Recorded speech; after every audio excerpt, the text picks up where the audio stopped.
It's late and I need to go to bed, but here's another special Who Needs Sleep edition of the Late Night Amateur Soda Pop Review. Because at the store the other day, I saw yet another variety of Coke with coffee. This is the Mocha variety. Now, maybe I missed it the first time at the store. Um, um, because I saw the caramel and the vanilla, but not, and the dark blend, of course, but not the mocha. So maybe I missed it, but I'm not so sure about that because um, this is three great flavors, but they don't necessarily go together. Because we've got Coke and coffee and chocolate. And while the other varieties of the Coke with coffee, the dark blend was just plain Coke with coffee. Then we have the vanilla, which vanilla Coke's been a thing for a long time, even before Coke was making it professionally, if you will, starting around 2000 or so. Um, Certain places have been putting vanilla syrup in Coke for a long time. And then, of course, there was the Coke with caramel, and that was a couple of years ago. Both Pepsi and Coke had varieties with a caramel flavoring put in, and that worked really well.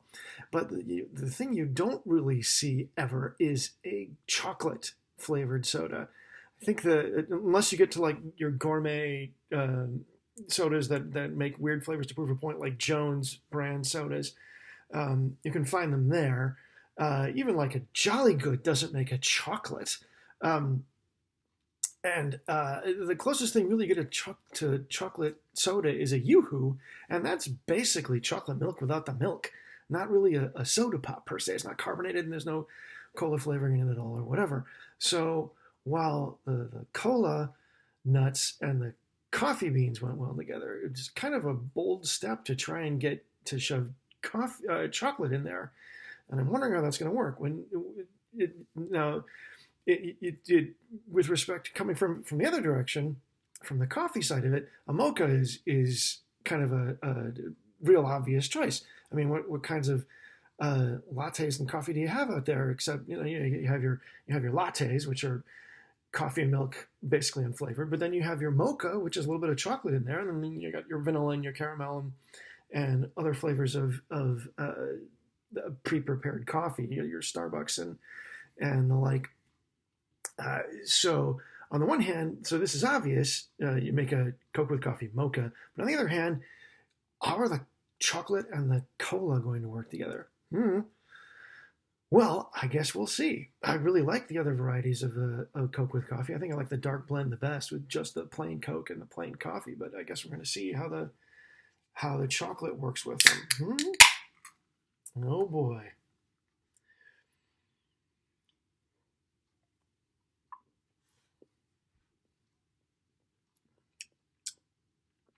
Huh. Okay. Um, a mouth feels about the same as regular Coke with coffee.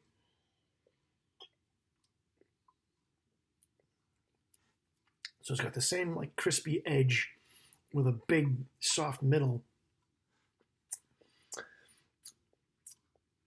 I'm not sure I detect much of the chocolate though. Wait. Mm.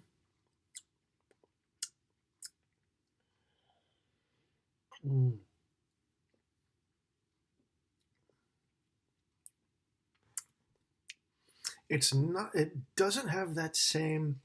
What's the word I want? Roasted flavor as the dark blend, the plain Coke with coffee. Um, I don't want to say bitterness because, of course, the Coke just overpowers all the bitterness um, and makes it a sweet drink. But it's. I wonder if I should be putting this in a glass or a mug. Um, I. Sorry, where was I with that? I can't really determine what the flavor is here. The color here is the same, really dark, opaque color. Um,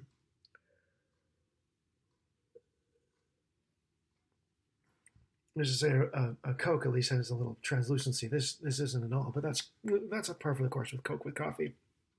Mm.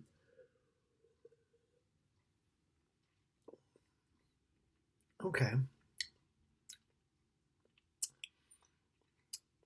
It doesn't really taste like a mocha, but I think what the chocolate is doing is mellowing out the coffee so you don't get as much of that robust roasted flavor of the coffee in with the Coke.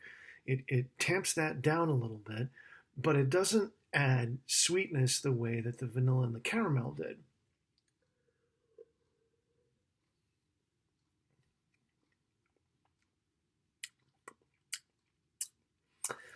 There's a little bit of an aftertaste, a little bit of left over, but I'm not sure if that's from the coffee or the chocolate, or possibly both. I mean, they are really, really close. And originally, chocolate was served as a drink, very much like we would recognize as coffee. Mm. Huh. All right. So I guess that brings us to our usual question: would I take this over a regular Coke or over, say, a Coke or the Coke with coffee dark blend, the plain variety? We'll start with the former. This still only has 70 calories in a 12-ounce can, although it's still a buck and a half and more per can. So I guess all things being equal, I would, and of course I think it has a bit more of a caffeine kick because it's got coffee in it rather than Coke. Because even though Coke has, I think the second most caffeine of any soda brand behind Mountain Dew, or like a stunk brand like Jolt, of course. But so you got like Jolt and then Mountain Dew, and then right behind Mountain Dew in terms of caffeine content is Coke. But still, coffee is way up there above even those. So they took out some of the sugar, added some more caffeine. So if I needed a little bit of a zip, or if I didn't really want, if I wanted a more flavorful drink, I would take this over a regular Coke, assuming the price was the same.